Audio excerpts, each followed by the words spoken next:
Un président qui a aussi accordé un entretien au magazine Elle, qui paraît aujourd'hui.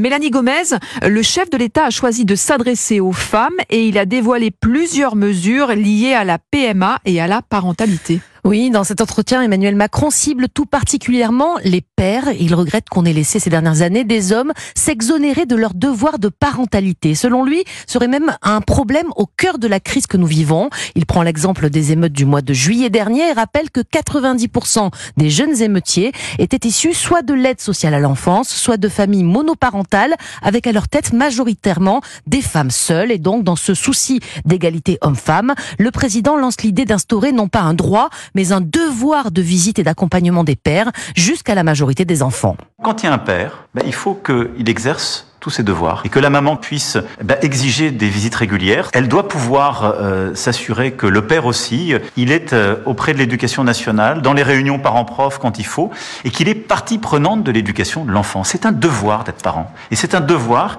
qui ne s'arrête pas au moment du divorce ou de la séparation.